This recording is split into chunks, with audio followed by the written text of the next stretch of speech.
much.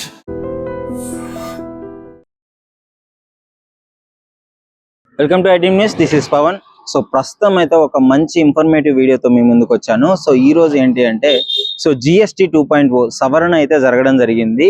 So 101 article 101 ప్రకారం అయితే ఏమైందంటే మనకి ఇండియాలోకి GST 2017 జూలై 1st అయితే రావడం జరిగింది.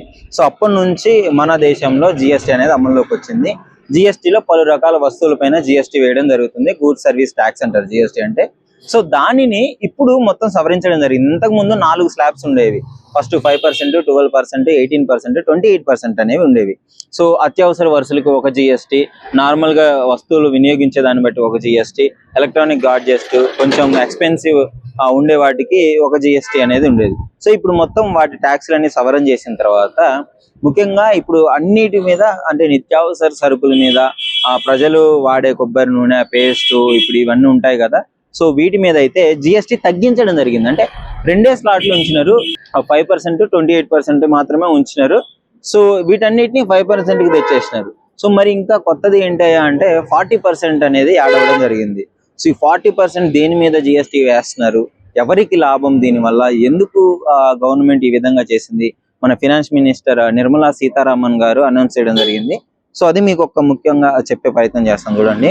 సో ఇప్పుడు నిత్యావసర వరకులు జనాలు ఎక్కువగా వాడేవి, పేదలు, మిడిల్ క్లాస్ వాళ్ళకు ఉపయోగకరంగానే నాకు తెలిసి ఇది ఉపయోగపడుతుంది. ఎందుకంటే అన్నిటి మీద GST 5% వేయడం జరిగింది. ఇంతకుముందు 18%ని 5%కే వేయడం జరిగింది మొత్తాన్ని.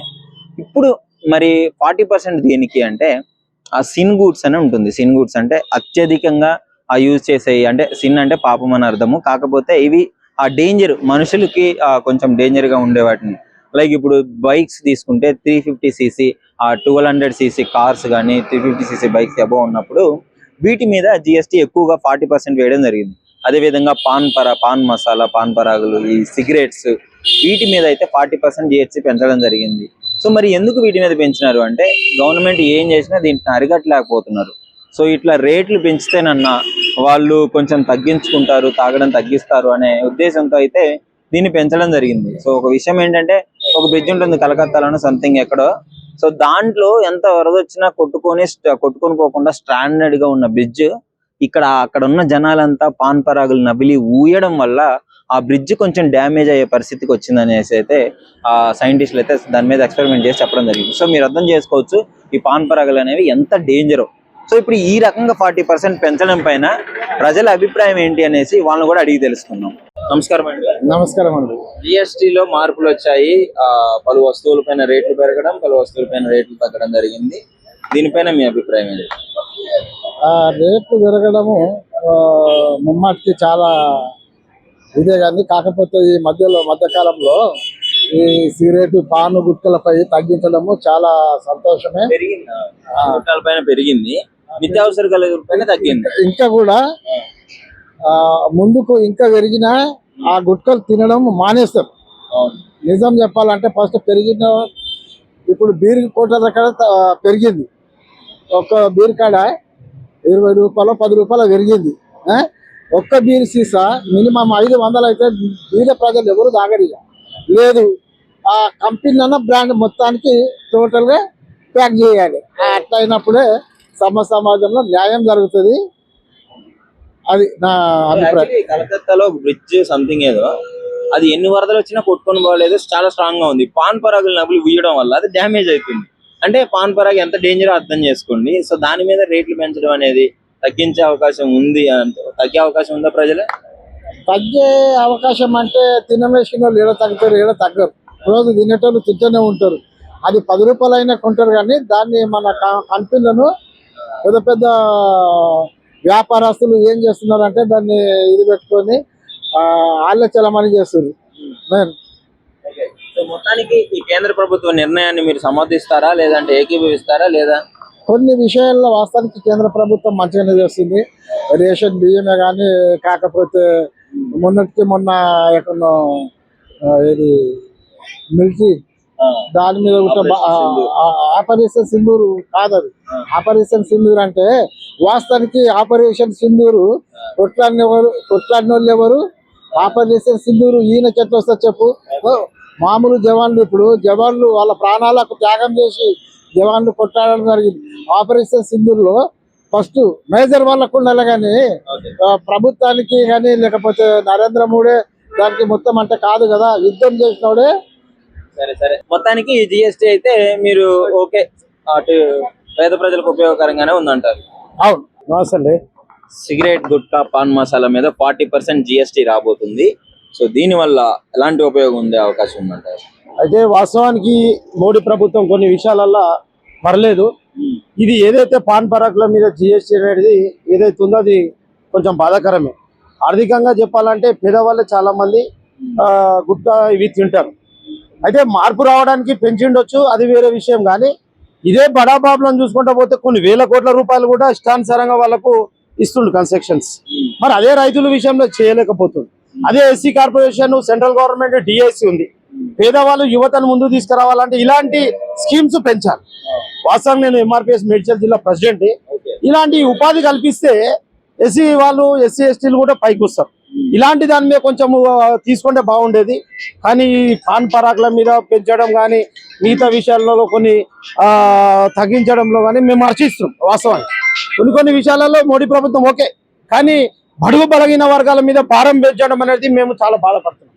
వాస్తవానికి ఇలాంటి దాంట్ల మీద కూడా కొంచెం మీరు ఏమైతే ఎస్సీ ఎస్టీ బీసీ మైనార్టీస్ ఉన్నారో కొంతమంది వీళ్ళ మీద కూడా కొన్ని కార్పొరేషన్లు అనేటివి తీసుకొచ్చి జిఎస్టీ తీసుకురావడం వల్ల బడాబాబులకే మేలు జరుగుతుంది తప్ప పేదవాళ్ళకి అనేది ఇక్కడ జరగదు. ఇది జరగాలంటే దీని మీద కొంచెం పరిగణనలో అనుభవమైన వాళ్ళతో కూర్చొని దీని మీద నిర్ణయం తీసుకుంటే వాస్తవానికి ఎస్సీలకు ఇచ్చే ఈ డిఐసి నుంచి కొన్ని కార్లో లేకుంటే ఏవో ట్రైన్లో లేదంటే ఉపాధి కల్పించడంలో పెట్టాలని మేము కోరుతున్నాం.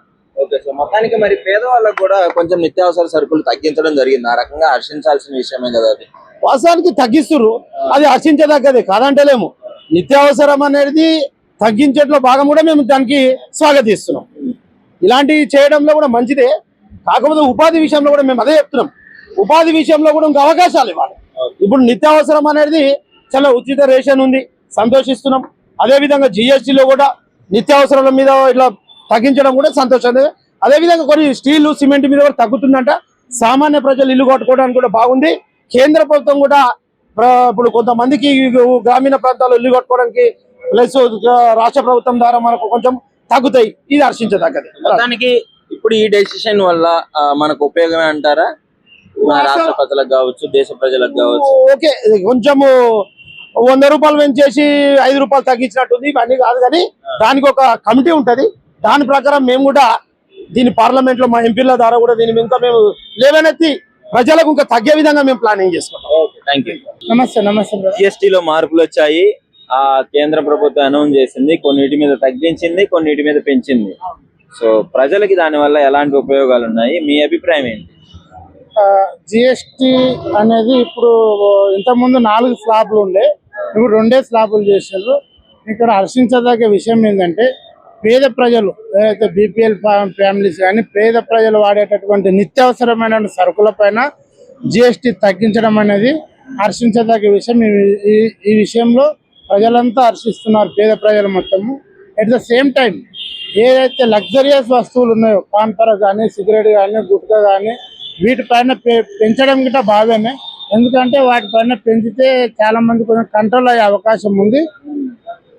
ఇంకోటి చెడు పరిమాణం గిట్ట ఉంది. ఎందుకంటే వాటిపైన పెంచితే వాడు ప్రత్యామ్నాయ చిన్న గంజాయి లాంటి వైపు గిట్ట మొగ్గు చూపే అవకాశం లేకపోవచ్చు.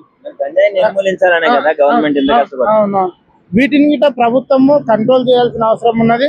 ఓవరాల్ గా ఈ జిఎస్టీ స్లాబ్లను పేద ప్రజల నిత్యావసర సరుకుల పైన తగ్గించడం మేమంతా హర్షిస్తా ఉన్నాం. అంటే ఇప్పుడు సరే జిఎస్టీ పెంచినారు సిగరెట్ల మీద, పాన్ మసాలాల మీద. ఇప్పుడు ఏంటి మరి తగ్గే అవకాశం ఉందంటారా? డబ్బులు పెరిగి ఇప్పుడు మందు రేట్లు పెరిగినా కానీ కొంటనే ఉన్నారు కదా. తగ్గే అవకాశం ఉంటుంది. ఎందుకంటే రెగ్యులర్ ఒక గుట్కా డైలీ వాడు ఒక వ్యక్తి గుట్కా తింటుందంటే డైలీ 4-5 తింటాడు. 4-5, 10 గిట్ట తినేవాళ్ళు ఉన్నారు. వాటిని తగ్గించే అవకాశం ఉంది. బడ్జెట్ ప్రాబ్లం వల్ల 10-20 తినేటోడు 5 తింటాడు, 5 తింటాడు, 1 తింటాడు. ఈ విధంగా దాంట్లో పెంచడం భావ్యమే. అవసరమైతే ఇంకా పెంచవచ్చు కంట్రోల్ చేయాలంటే. లగ్జరీస్ వస్తువులు డబ్బులు ఉన్నారు, కొన్ని లగ్జరీస్ వస్తువుల పైన అయితే పెంచరు. వాళ్ళు హై ఇన్కమ్ గ్రూప్ ఉన్న వాళ్ళు కొంటారు, వాళ్ళకి ఎటువంటి ఇబ్బంది ఉండదు, వాళ్ళ బడ్జెట్ ఉంటుంది కాబట్టి వాళ్ళకి నష్టం ఉండదు. కానీ పేదలకు తగ్గించడం అనేది మేమంతా హర్షిస్తాము. బైకులు కూడా 350cc బైక్స్ కంటే అబోవ్ ఉంటే పెంచుతున్నారు. ఇప్పుడు మరి యూత్ అంతా అవే కొంటున్నారు, కేటీఎంలు, డ్యూకులు, జావా, బుల్లెట్ ఇవన్నీ ఇవే కదా. వీటిపైన కొంచెం తగ్గించాల్సిన అవసరం ఉన్నది. యువకులు ఎంతున్నా అని వాళ్ళ ఫ్యామిలీస్ మిడిల్ క్లాస్ ఫ్యామిలీస్ ఉంటాయి. యూత్ వాటికి ఇంట్రెస్ట్ అయ్యి ఫ్యామిలీల పైన ఒత్తిడి పెంచే అవకాశం ఉంటుంది, అప్పుల పాలే అవకాశం ఉంటుంది. కాబట్టి మెజారిటీ పీపుల్ ఏదైతే వస్తువులు ఉపయోగిస్తారో వాటిపైన తగ్గిస్తే దానిపైన మేము హర్షిస్తాం. Thank you. నమస్కారం అండి. నమస్కారం, చెప్పండి. సో కేంద్ర ప్రభుత్వం జిఎస్టీ గురించి ఒక కొత్త అప్డేట్ అయితే తీసుకురావడం జరిగింది. చాలా వస్తువులపైన తగ్గించింది, అలాగే చాలా వస్తువులపైన పెంచింది. లైక్ ఇప్పుడు ఎలక్ట్రానిక్స్ వాటి మీద 350cc అబోవ్ ఉన్న బైక్స్ మీద, పాన్ పరాక్స్, గుట్కా, మసాలా, ఈ సిగరెట్స్ మీద 40% జిఎస్టీ యాడ్ చేయడం జరిగింది స్పెషల్ గా. సో దీని గురించి మీ అభిప్రాయం ఏంటి?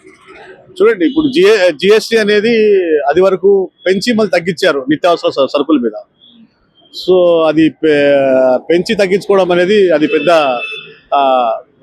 పేదవారికి మేలు చేసినట్టు కాదు.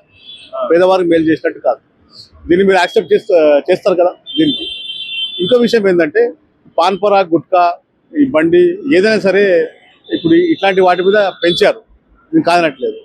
జిఎస్టీ అనేది దారిద్ర రేఖను ఉన్న వాళ్ళ నుంచి ఉన్నత వర్గాల వరకు జిఎస్టీ లాగుతూనే ఉన్నారు. జిఎస్టీ లాగి మరి అదానీ, అంబానీ అలాంటి పెద్ద పెద్ద సంస్థలకు 46,000 కోట్లు, 45,000 కోట్లు మాఫ్ చేస్తున్నారు. ఇది ఎవరి డబ్బు? ప్రజల సొమ్మే కదా. ప్రజల సొమ్మును ప్రజల మీద రుద్దేసి మేము తగ్గించడం అంటే ప్రజలు దాన్ని ఒప్పుకోరు. ఇది బీజేపీకి ప్రజలతో ఎలా పనిచేయించుకోవాలి, ప్రజల మీద ఎట్లా రూలింగ్ చేయాలో తెలియదు బీజేపీకి.